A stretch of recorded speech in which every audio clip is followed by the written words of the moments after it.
오늘 예수님 이야기 공생의 두 번째 해 마지막 시간입니다. 설교 제목은 이상히 여기셨더라입니다. 그러니까 공생의 두 번째 해를 마무리하는 그러한 사건이 마가복음 6장에 등장하는데요. 회당에서 일어난 일입니다. 인터넷을 찾아보니까 1세기 나사렛 지역의 회당을 복원해 놨더라고요. 지금 현재 이스라엘 나사렛 지역은 그 동네 전체가 박물관이 되었습니다. 워낙 관광객들이 많이 찾아서 그 지역 전체를 박물관처럼 해놓았는데 회당도 이렇게 복원해서 만들어 놓은 것 같아요. 1세기 회당의 모습이 이러할 것이다 추측할 수 있습니다. 여기 보시면 허름한 탁자가 하나가 놓여 있고 두루마리 성경이 놓여 있는 게 보이실려나 모르겠어요. 보이시나요? 그리고 그 뒤로 의자 하나가 있는 게 보일 겁니다. 보이시나요? 네. 이러한 형태의 회당이고요. 여기 보면은 계단처럼 되어 있는데 이게 계단이 아니라 착석하는 자리입니다. 여기 변두리로 누가 앉느냐? 할례 받은 이방인은 아니고 유대교로 개종은 했지만 할례 받지 않은 이방인들이, 즉 여호와를 경외하는 자라고 불리는 이방인들이 요 변두리에 앉아요. 그러면 랍비가 와서 계속 뭐라고 하느냐? 할례 받아라, 할례 받아라 하고 강요합니다. 그러면 유대인과 개종에서 할례 받은 이방인들, 유대인으로 취급하는 사람들은 요 가운데 자리에서 은혜의 말씀을 듣고 나머지는 변두리로 몰려나는 거예요. 그러한 식으로 회당을 지었습니다. 차별을 뒀어요. 회당 예배는 이렇게 진행이 되는데 그날 성경을 맡은 자가 주로 랍비가 되겠죠. 랍비가 없는 경우에는 회당장이 합니다. 야이로 같은 사람이 이제 예배를 진행하는데 서서 성경을 읽어요. 읽는 사람은요. 나머지 사람들은 앉아서 말씀을 듣고요. 그리고 그 성경 말씀에 대해서 설교를 진행하는데 설교하는 사람이 아까 보셨던 그 의자에 앉습니다. 앉아서 설교를 하고 회중은 일어서요. 이 그림이 좀 잘못되었는데 요 의자가 모세의 자리라고 불렸습니다. 예수님이 한 번은 이렇게 언급하신 적이 있어요. 서기관들과 바리새인들이 모세의 자리에 앉았으니, 다시 말해 이들이 설교하는 자라는 거지요. 그러면서 예수님 뭐라고 하셨냐면 이들이 말하는 것은 들으라, 그러나 그들의 행동은 본받지 말라. 그 대목에서 모세의 자리라는 말이 나왔습니다. 이렇게 장황하게 제가 회당에 대해서 설명드린 이유는 지금 예수님이 공생의 두 번째 해를 마무리하면서 나사렛 회당으로 가셔서 말씀을 전하기 때문에 그렇습니다. 본문을 한번 같이 읽어보시겠습니다. 시작. 고향으로 가시니 제자들도 따르니라. 안식일이 되어 회당에서 가르치시니 많은 사람이 듣고 놀라 이르되 이 사람이 어디서 이런 것을 얻었느냐? 이 사람이 받은 지혜와 그 손으로 이루어지는 이런 권능이 어찌 됨이냐? 이 사람이 마리아의 아들 목수가 아니냐? 야고보와 요셉과 유다와 시몬의 형제가 아니냐? 그 누이들이 우리와 함께 여기 있지 아니하냐? 하고 예수를 배척한지라. 예수께서 그들에게 이르시되 선지자가 자기 고향과 자기 친척과 자기 집 외에서는 존경을 받지 못함이 없느니라 하시며 거기서는 아무 권능도 행하실 수 없어 다만 소수의 병자에게 안수하여 고치실 뿐이었고 그들이 믿지 않음을 이상히 여기셨더라. 이에 모든 촌에 두루 다니시며 가르치시더라. 설교 첫 번째 꼭지는 두 번의 이상히 여기셨더라 라는 표현인데, 복음서에, 예수님의 공생애를 기록한 복음서에 예수님이 이상하게 여기셨다라는 표현이 딱 두 번 나옵니다. 한 번은 로마 군대의 백부장이 예수님을 찾아와서 예수님 제 하인을 고쳐주십시오. 예수님이 내가 가서 안수하여 고쳐주겠다 했는데 그 백부장이 뭐라고 했느냐? 오지 마십시오. 말씀으로만 하십시오. 주님이 우리 집에 들어오는 것을 감당 못하겠습니다. 말씀만 하면 내 하인은 나을 겁니다. 이렇게 믿음의 고백을 했더니 예수님이 들으시고 놀랍게 여겨, 이게 이상하게 여기셨다는 거예요. 너무나 깜짝 놀라신 거예요. 아니, 저 이방인 로마 사람 백부장이 이러한 믿음이 있어? 내가 이스라엘에서 이러한 사람들을 한 명도 못 만났는데 이방인이 이러한 믿음이 있다고 하고 깜짝 놀라신 거예요. 이때는 기쁘셨겠죠. 믿음을 발견하니 얼마나 기쁘시겠어요? 두 번째 이상히 여기신 것은 오늘 본문입니다. 그들이 믿지 않음을 이상히 여기셨더라. 이 사람들이 왜 안 믿을까? 안타깝습니다. 그런데 이 사건은 그냥 단지 안타깝다라는 말로 설명하기에는 모자라요. 여러분도 설교를 들으시면서 여러분의 영혼 깊이 떨리는 두려움을 좀 느끼셨으면 좋겠습니다. 오늘 사건의 배경은 나사렛 회당입니다. 나사렛 회당. 예수님께서 나사렛, 자기 고향의 회당을 방문하신 것은 이번이 처음이 아니라 두 번째입니다. 처음 방문하셨을 때가 언제인가? 일단 여러분, 나사렛이라는 동네를 제가 좀 소개해 드릴게요. 그 당시 주민이 200명도 안 되는 아주 작은 동네였습니다. 앞집, 옆집, 뒷집, 숟가락 개수까지 다 아는 그러한 동네였어요. 이웃사촌, 좋은데 이러한 익숙함이 이 마을 사람들에게는 독이 되었습니다. 고향 사람들이 예수님의 사역을 경험한 게 이번이 처음이 아니고 두 번째예요. 오늘 본문 두 번째인데 첫 번째는 언젠가 2년 전이었습니다. 사역을 시작하자마자 정말 처음으로 예수님이 회당으로 가셔서 말씀을 선포한 그곳이 바로 이 나사렛 본인의 고향 회당이었어요.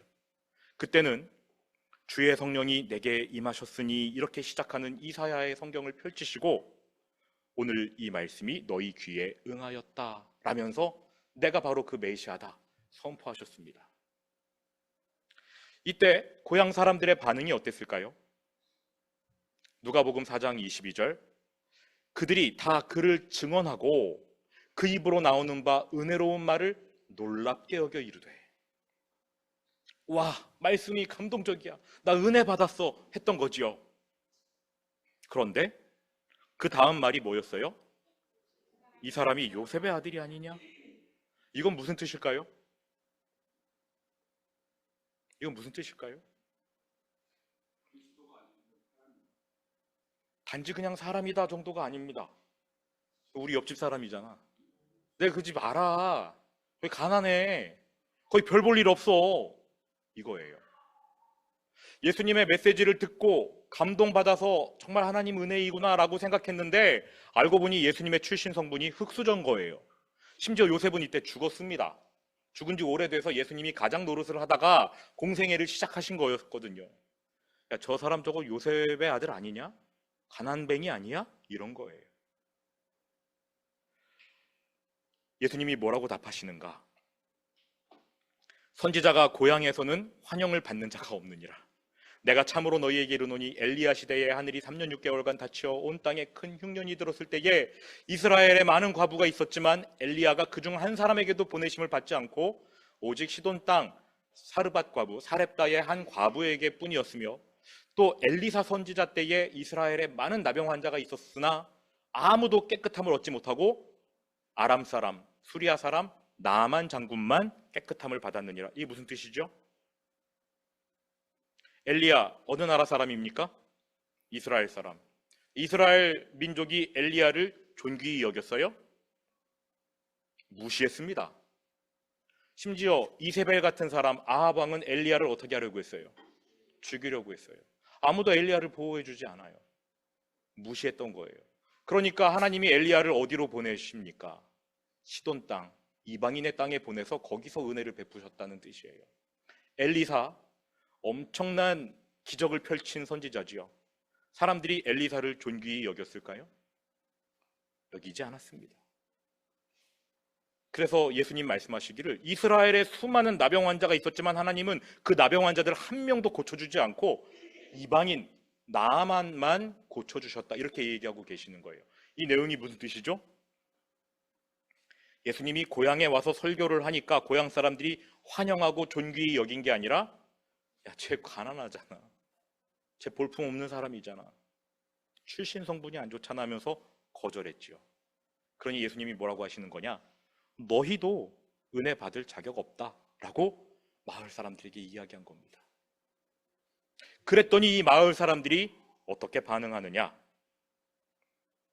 같이 읽어보시죠. 시작.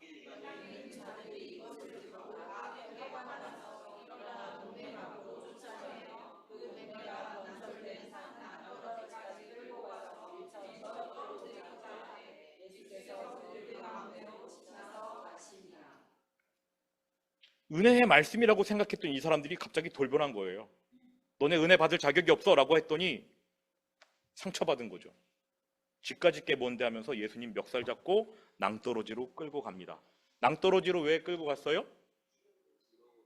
밀어버리려고가 아니라 그 당시에 유대인의 사형 방법이 돌로 쳐 죽이는 거거든요. 이러한 짱돌 던져서 죽인다라고 생각하시면 안 됩니다. 머리통보다 큰 바위를 던지는 거예요. 그런데 평지에서는 던질 수가 없잖아요. 그래서 죽일 사람을 먼저 낭떠러지로 떨어뜨리고 그 다음에 돌을 들어다가 던지는 겁니다. 그러니까 그냥 단지 낭떠러지로 떨어뜨리려고 예수님을 끌고 간 게 아니라 돌로 쳐 죽이려고, 사형을 집행하려고 했던 거예요.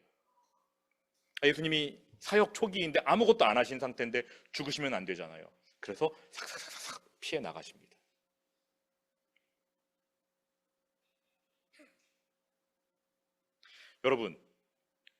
여러분 예수님이라면 이러한 고향 다시 가시겠습니까? 추석이어도 저는 안 가요. 나 죽이려는 사람이 질비한데 어떻게 가요? 그런데 2년 뒤에 예수님이 여길 또 가십니다. 왜 가셨을까요? 한 번 더 기회를 주시는 거예요. 한 번 더. 이 사람들도 구원 받아야 되잖아요. 그래서 가신 겁니다.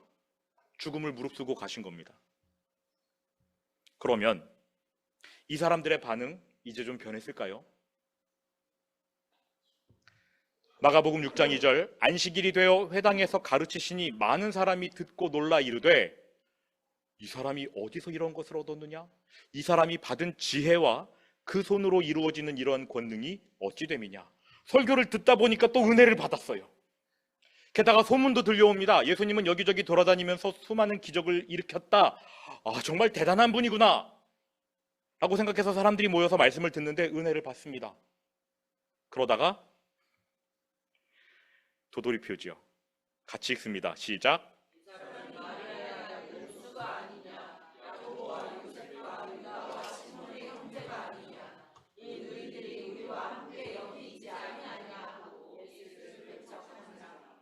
백날 은혜 받으면 뭐합니까? 배척하는데요. 이유가 뭐지요? 이 사람이 마리아의 아들 목수.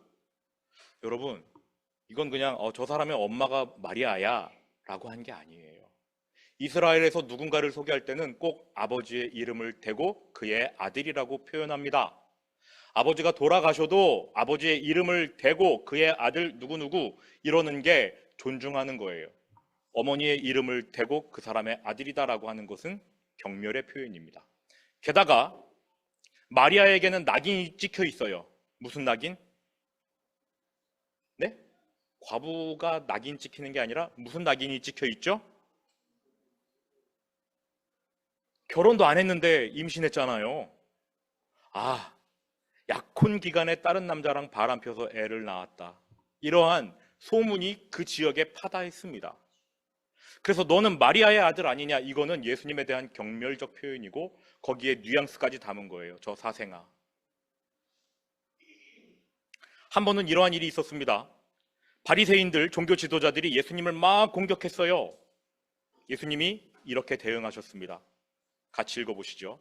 너희는 너희 아비가 행한 일들을 하는도다. 너희는 너희 아비 마귀에게서 났으니 너희 아비의 욕심대로 너희도 행하고자 하느니라. 바리새인들이 예수님의 사역을 자꾸 방해하니까 그들이 구원받지 못하는 거는 둘째치고 그 사람들 때문에 다른 사람의 구원의 길이 막혀버리니 예수님이 화가 나셔서 너희의 아비는 마귀다. 근데 이 바리새인들이 뭐라고 답합니까? 우리가 정말 잘못했구나. 우리의 아비가 마귀구나. 그렇게 했을까요? 씩 웃습니다. 그리고 이런 말을 해요. 우리가 음란한 데서 나지 아니하였고 아버지는 한 분뿐이시니 곧 하나님이시로다. 무슨 뜻이죠?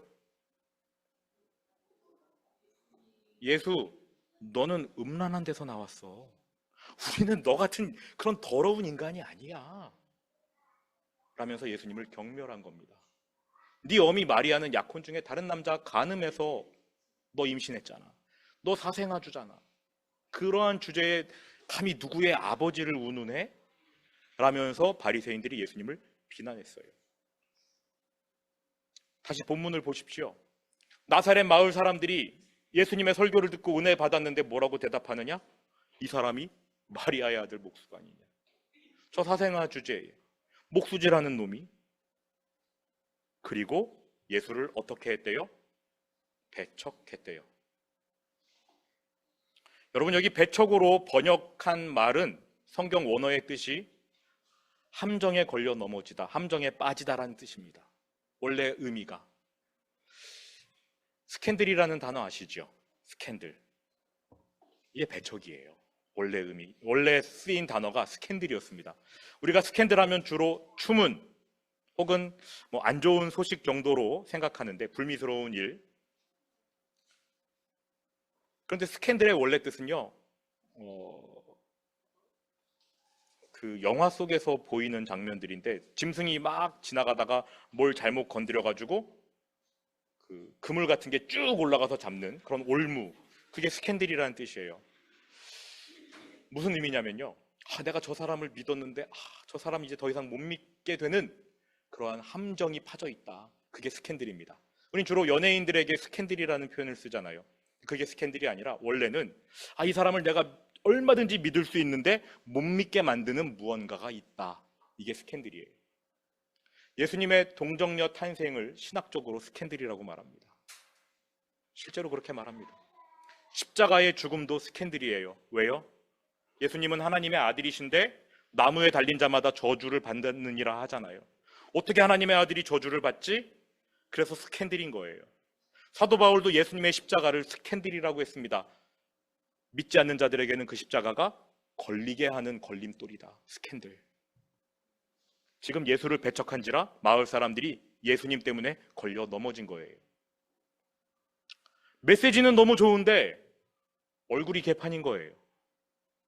메시지는 너무 좋은데 출신 성분이 안 좋아요. 익숙한 사람, 저런 사람이 어떻게 저런 하나님의 말씀을 전해? 못 믿는 거죠. 하지만 이거는요, 단지 익숙함에서 오는 문제가 아닙니다. 그 영혼 안에 진리를 사랑하는 마음이 없어서 그래요. 진리를 알더라도 외면하거나 애써 부인하려고 하는 것입니다. 그러니까 불필요한 것에 집중하지요. 저 사람 참 대단해. 하지만 사생아야 실망감을 표하고요, 무시합니다. 안 믿습니다. 진리를 식별하지 못하는 영적인 문제가 그들 안에 가득가득 있었던 겁니다. 이렇게 실망하고 예수님을 배척한 결과 예수님께서 2년 전에 하셨던 말씀을 한 번 더 반복합니다. 예수께서 그들에게 이르시되 선지자가 자기 고향과 자기 친척과 자기 집 외에서는 존경을 받지 못함이 없느니라. 즉 고향, 친척, 자기 집에서는 존경 못 받고 남의 고향, 남의 땅으로 가면 존중을 받는다, 이러한 뜻이잖아요. 예수님이 이러한 말씀을 하실 때 그 마음이 어떻겠습니까? 자기 가족들도 예수님을 배척했거든요. 안 믿었어요. 미친놈이라고 하면서 예수님 잡으러 돌아다녔습니다. 가족조차. 마리아도 그랬어요. 거기서는 아무 권능도 행하실 수 없어. 다른 지역에서는 권능을 행하셨는데 여기서는 행하실 수 없었답니다. 왜 그런 것 같아요? 왜 여기서는 예수님이 아무런 권능도 행하실 수 없었을까요? 믿음이 없어서. 자, 그러면 이렇게 질문을 드려볼게요. 우리의 믿음이 좋으면 예수님이 권능을 행하십니까?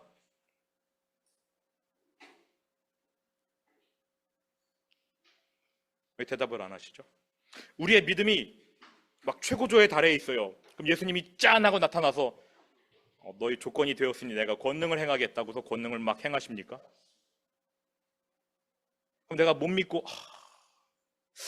나의 믿음이 왜 이렇게 약하지? 하면 예수님은 너가 믿음이 약하니 내가 권능을 행하지 않겠노라 하시나요? 그럼 여기서 예수님이 왜 아무 권능도 행하실 수 없었을까요? 에? 뭐라고요? 하나님의 뜻이 있어서 안 하신 거다. 네. 그냥 예수님 포기하셨다. 여러분 오해하지 말고 들으시기 바랍니다. 성경에는요, 믿음이 없는 사람이 치유받는 사건 나와요, 안 나와요? 나와요. 나와요. 그러니까 우리의 믿음 여부와 예수님의 권능 행하시고 안 행하시고는 상관이 없다. 일단은 기본적으로 전제를 깔겠습니다. 그러면 이 구절은 우리에게 어떻게 읽히느냐? 그 사람, 그 마을에 믿음이 없어서 예수님이 권능을 행하시지 않은 것처럼 읽히거든요. 그 구절에 담긴 진짜 의미를 파악하는 게 중요합니다. 여러분, 우리가 믿지 않으면 예수님이 권능을 행하시고 안 행하시고 그게 우리의 믿음에 달려 있는 게 아니라, 우리가 믿지 않으면 예수님의 목적과 우리의 목적이 달라집니다. 다시요. 우리가 예수님을 믿고 신뢰하면 예수님이 행하시는 일의 목적이 우리의 목적과 일치가 되겠고요. 우리가 믿지 않으면 예수님이 행하시는 목적과 우리의 목적은 달라집니다. 좀 더 설명드릴게요. 예수님이 능력을 행하시는 데에는 특별한 목적이 있습니다. 그 목적이 뭘까요? 예수님 자신이 하나님이시고 하나님 나라를 이 땅에 가져오셨고 그 나라로 사람들을 불러들이는 것, 구원이 예수님께서 능력 행하시는 목적입니다. 근데 우리가 기적을 요구하는 목적은 뭐예요? 잘 먹고 잘 사는 거 아니겠습니까? 그러니까 예수님을 온전히 믿지 않으면 예수님이 권능 행하시는 목적과 우리의 목적이 달라져요. 그럼 예수님은 권능을 행하시지 않습니다. 믿지 않는 사람들도 고치신 이유는 그들이 잘 먹고 잘 살라고 고치신 게 아니라 그들을 구원하시기 위해서였어요. 그들이 구원받아 하나님의 백성이 되도록 권능을 행하신 것이었습니다. 내가 구원자이다. 내가 하나님이다. 내가 너희를 하나님 나라로 들여보내는 자이다. 이 믿음을 가지고 있어야 구원받는 거 아니겠어요? 그래서 그걸 보여주시는 거죠. 권능을 행하심으로써. 이해되셨습니까? 그런데 믿지 않으려고 길을 쓰는 사람들이 있습니다. 믿지 않으려고 온갖 노력을 기울이는 사람들이 있어요. 알지만 믿지 않으려고 하는 사람들이 있습니다. 이 나사렛 회당에 모인 이 사람들이요, 말씀의 은혜 받았잖아요. 2년 전에도 은혜 받았어요. 알아요. 그런데 믿고 싶지 않아요. 그래서 어떠한 도구를 사용합니까? 나 저 사람 잘 알아. 저 사람 사생아야. 믿지 않기 위해 여러 가지 증거들을 막 찾아 헤매요.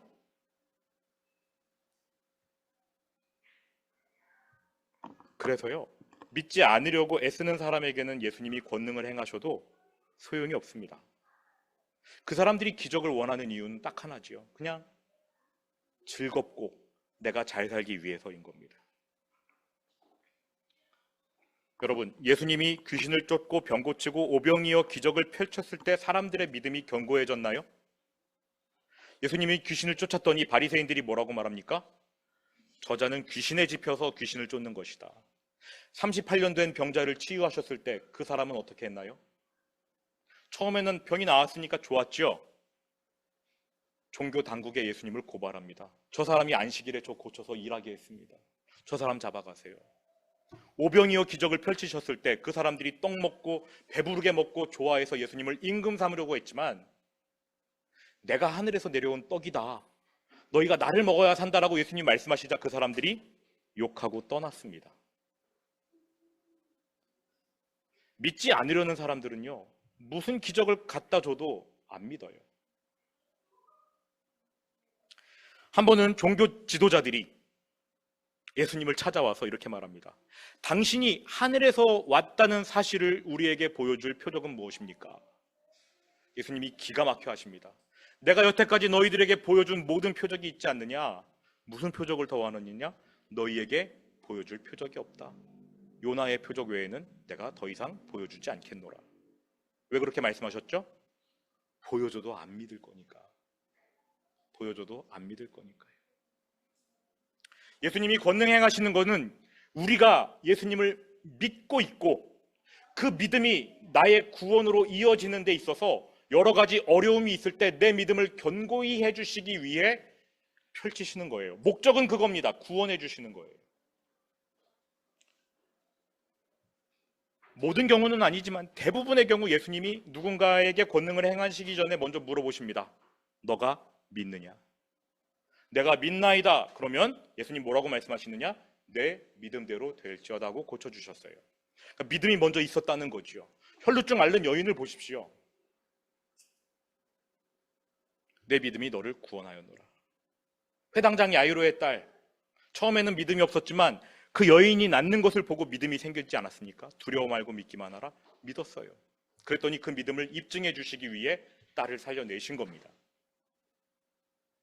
즉 구원이라는 최종 목적을 위해서 예수님은 권능을 행하시는데, 우리가 그러한 목적이 아니고 나 잘 살고 잘 먹기 위해 예수님께 기적을 바란다, 권능을 바란다, 그러면 차라리 우리는 램프의 요정 진이를 믿는 게 맞습니다.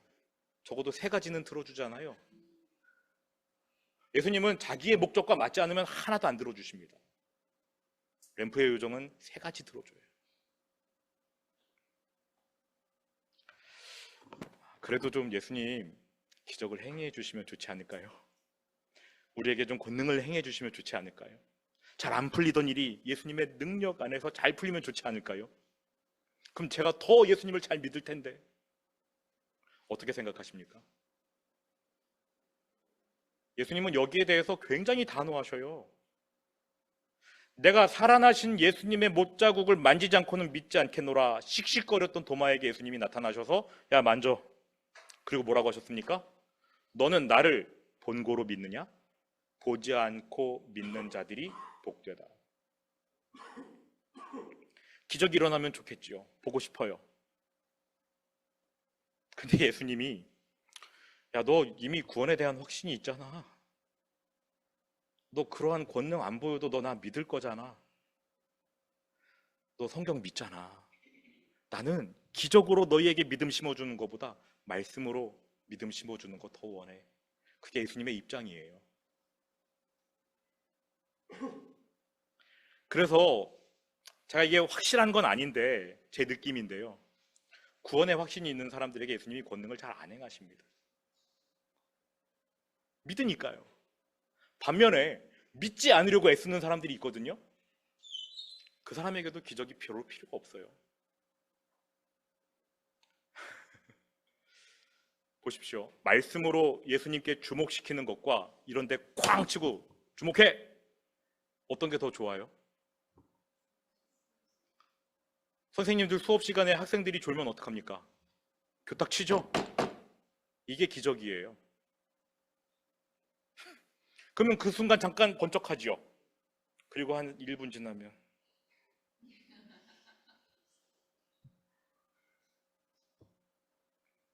기적에 대한 예수님의 목적과 요행으로서 기적을 바라는 사람들의 목적이 다르기 때문에 예수님은 여기서 아무 권능을 행하실 수가 없었습니다. 그런데 그 중에 정말 극소수의 사람들이 예수님을 믿었어요. 그래서 소수의 사람들은 고쳐주셨습니다. 여기 나와요. 정말 극소수의 사람들에게만 손을 얹어 고쳐주셨다는 기록이 성경에 나옵니다. 그들은 구원으로 이어질 사람들인 거죠. 믿지 않으려고 버티는 사람들의 삶 얼마나 참담한가 보겠습니다. 마가복음 6장 5절 같이 읽습니다. 시작. 아니요. 거기서는 아무 권능도 행하실 수 없어 다만 소수의 병자에게 안수하여 고치실 뿐이었고 그들이 믿지 않음을 이상히 여기셨더라. 그들이 믿지 않음을 이상히 여기셨더라. 저는 이 구절도 좀 이상해요. 예수님 뭐라고 말씀하셨습니까? 이미 나 여기서 존경 못 받아 아셔요. 그런데 사람들이 믿지 않는 것을 또 이상히 여기십니다. 이건 무슨 뜻일까요? 적어도 예수님은 이 마을 사람들이 자기들의 믿지 못함을 애통히 여기고 주님 제가 예수님을 믿고 싶은데 제 안에 믿음이 없습니다 라고 할 거라 기대하신 거예요. 아직은 믿지 못하지만 그래도 주님 제가 믿고 싶습니다. 저를 도와주십시오. 자기 아이를 치유하려고 예수님께 나아간 그 아버지가 할 수 있거든 해보십시오라고 했다가 예수님께 이런 말씀을 듣잖아요. 할 수 있거든이 무슨 말이냐. 믿는 자에게는 능하지 못할 일이 없느니라. 그때 이 사람이 뭐라고 고백합니까? 제가 믿습니다. 근데 제가 믿음이 없어요. 도와주세요. 예수님은 이렇게 하기를 바라셨던 거예요. 그래서 2년 뒤에 가셨는데 세상에나 바뀐 게 없습니다. 그래서 이상히 여기시는 거예요. 왜 저러지? 믿지 못하면 그걸 애통해하는 마음이라도 있어야 되는데 왜 저러지? 여러분, 이 사람들이 핑계 댈 수 있을까요? 마지막 날 핑계 댈 수 있을까요? 우리가 좋아하는 요한복음 3장 16절 다 외우시죠? 하나님이 세상을 이처럼 사랑하사. 예수님 이 말씀을 누구와의 대화 중에 하셨어요? 누구와의 대화 속에서 요한복음 3장 16절이 나왔습니까? 예수님이 그냥 선포하신 게 아니에요. 대화 중에 하신 말씀이었어요. 누구랑 대화하셨죠? 제자들이요? 니고데모라는 바리새인과 대화 중에 하신 말씀이에요. 여러분, 니고데모 바리새인입니다. 보세요. 그런데 바리새인 중에 니고데모라는 사람이 있으니 유대인의 지도자라. 그가 밤에 예수께 와서 이렇게 말하며 대화를 열어갑니다. 뭐라고 말하는지 한번 들어보시죠. 시작.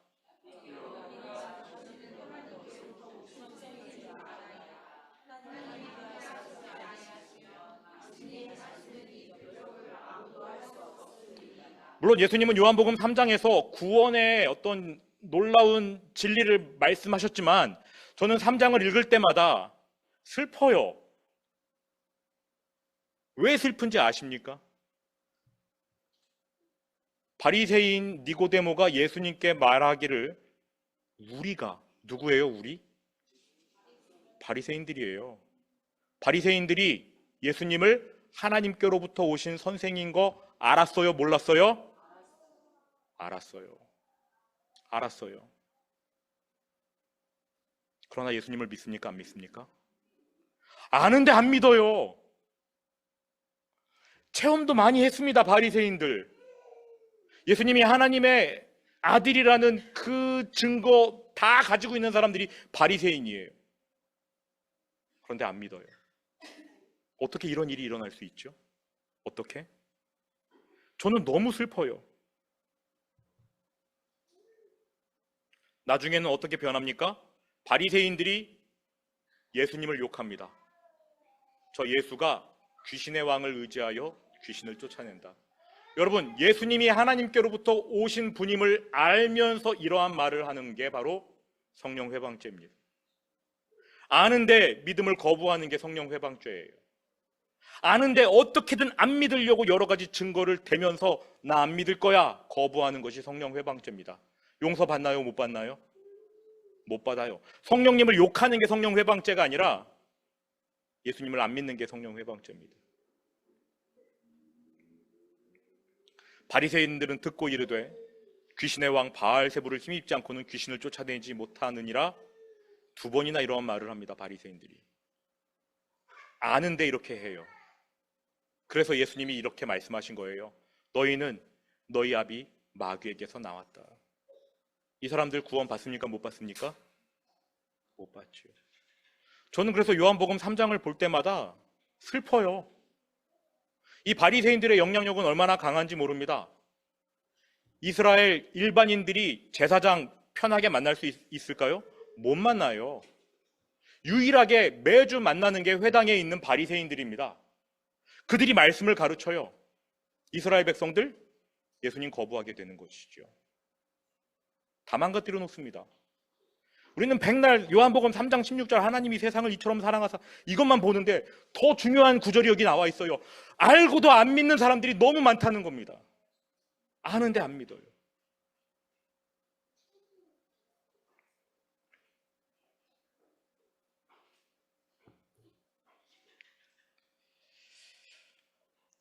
마가복음 6장 6절 뒷부분을 읽어보겠습니다. 그들이 믿지 않음을 이상히 여기셨더라. 그 다음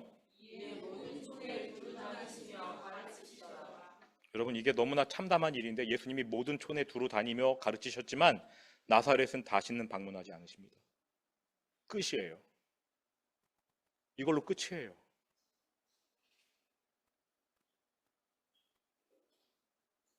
나사렛 예수가 나사렛 땅에 발을 끊으셨다. 이거 너무 무서운 심판 아닙니까? 말씀을 마무리하겠습니다. 이게 불신의 힘이에요. 믿음의 힘도 대단하지만 불신의 힘 정말 강력합니다. 믿음은 예수님의 뜻, 예수님의 목적이 우리의 뜻과 일치되게 하여서 놀라운 역사를 불러오지만 불신은 예수님의 임재를 사라지게 만듭니다.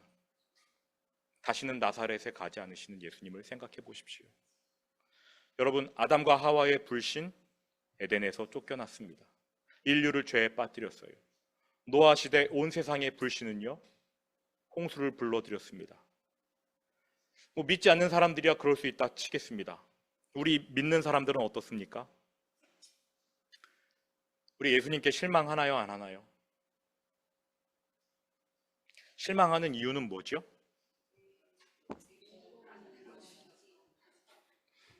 예수님이 램프의 요정 같지 않아서, 그죠? 성경에도 그러한 사람들이 종종 나와요. 믿음 있는 사람들인데 그 사람들의 삶이 늘 믿음으로 굳건한 게 아니라 중간에 넘어지는 케이스가 많습니다. 아브라함이 하나님을 불신한 적이 있었죠. 언제 불신했죠? 너를 통해 천하 만민이 복을 받을 것이다. 너의 씨를 통해서 많은 민족이 나타날 것이다. 근데 아브라함이 믿지 않고 아내의 말을 듣고 하갈과 동침하여 이스마엘을 낳았는데 그로 인해 이삭과 이스마엘 지금까지 대립하고 있지 않습니까? 유대인과 이슬람 사람들이 영원한 대립 구도를 하고 있어요.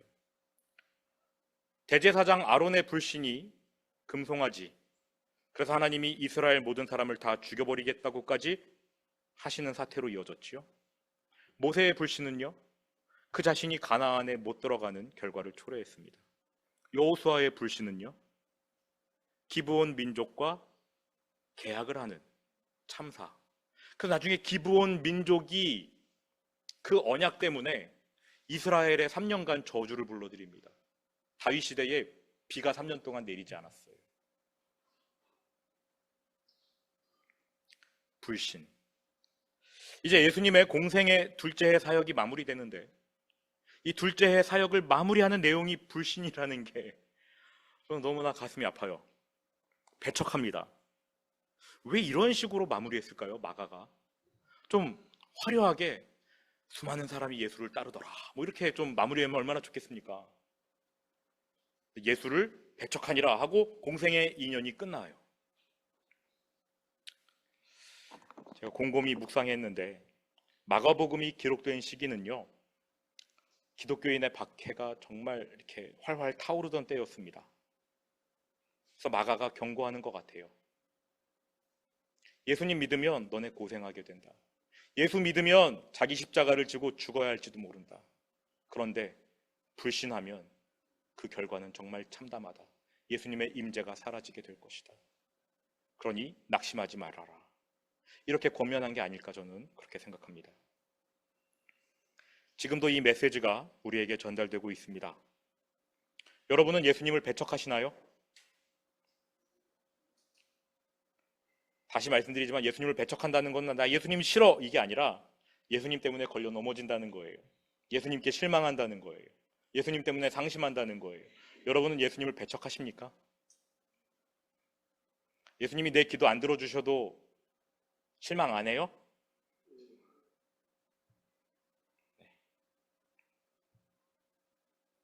저는 기도 응답 안 된 경험, 또 좌절된 경험 때문에 종종 실망합니다. 그래서 어떤 때는 이게 좀 비밀인데 기도하기 전부터 안 믿어요. 좌절하게 될까 봐. 어떤 때는요, 기도하는 동안 좌절하고 기도한 후에 일이 또 잘 안 되면 나 이럴 줄 알았어 이렇게 실망합니다. 기도 안 하길 잘했다. 기대 안 하길 잘했다. 여러분은 어떠신가요? 예? 쉬지 말고 기도하라. 그래서 정말 주님께 저 좀 불쌍히 여겨주세요라고 기도를 많이 합니다. 제가 믿음으로 기도할 수 있도록 도와주세요. 도와주세요. 여러분 혹시 응답받지 않을 거라고 예상하면서 최악의 상황 상정해 놓고 믿음 없이 기도해 보신 적 있으십니까? 그러한 우리를 보시면서 예수님이 이렇게 말씀하실 거예요. 이상하다. 야, 너네 참 이상하다. 그들이 믿지 않음을 이상히 여기셨더라. 설교를 준비하면서 회개도 했고요. 다시금 마음을 다잡고 믿음으로 기도하겠노라 주님 앞에 다짐하면서 이 설교를 전하게 되었습니다. 주님, 저 이상하지 않았으면 좋겠습니다. 주님이 저보고 이상하다라고 말씀 안 하셨으면 좋겠습니다. 주님, 저에게 믿음을 주십시오. 제가 믿기 원합니다. 예? 네.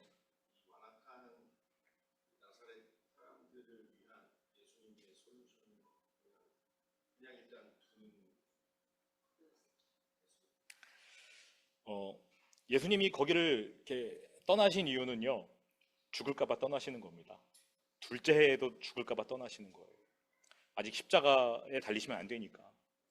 또 돌에 맞아 죽어서도 안 되니까. 그래서 떠나시는 건데, 저의 고민이 있습니다.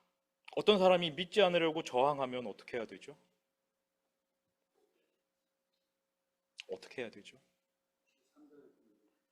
제3자를 통해 제3자는 누구죠? 네. 네. 그럼 믿을까요?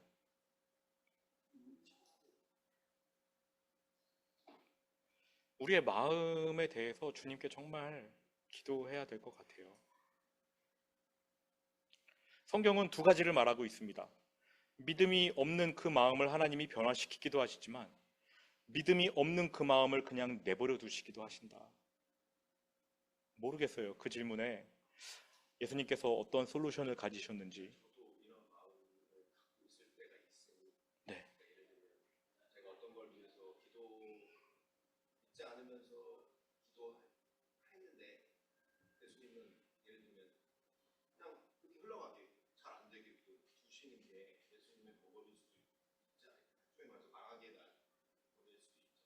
음, 네. 하나님이 일하시는 방법은 우리는 알 수 없으니까 거기에 대해서도 제가 뭐라고 답변을 못 드리겠습니다만 그냥 우리 자신에게만 집중하셨으면 좋겠어요. 일단은. 예? 그냥 기도하라고요? 고민하지 말고. 네, 이러한 믿음이 정말 좋은 믿음입니다. 그냥 기도하는 거죠. 네, 믿음으로. 우리 백부장처럼 믿었으면 좋겠습니다. 주님, 말씀 한마디면 됩니다. 그리고 우리의 목적도 예수님의 목적과 일치되면 좋겠어요. 그냥 이 땅에서 잘 먹고 잘 사는 게 예수님이 우리에게 바라시는 게 아니잖아요. 예수님과 동행하는 거 아니겠습니까?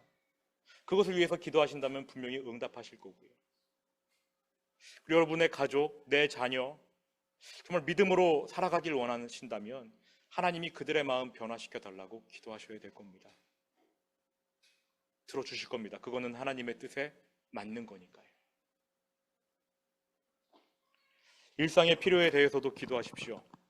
주기도문에 나오듯이 일용할 양식 구하셔야지요. 믿음으로 기도하시기 바랍니다. 주님이 이상히 여기지 않도록 믿음으로 기도하셨으면 좋겠습니다. 세 가지 기도 제목 함께 읽고 찬양하신 후에 기도하겠는데요. 같이 읽어보겠습니다. 시작.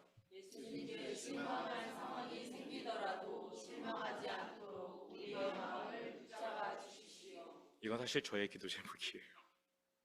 두 번째 같이 읽습니다. 성경을 바르게 읽어 예수님의 계획과 뜻을 깨달아 알고 예수님의 뜻에 합하는 믿음을 수여하게 기도하겠습니다. 우리에게 그러한 믿음을 주십시오. 세 번째 올바른 믿음으로 성경의 지시에 주님의 뜻에 따라 기도하면 반드시 응답될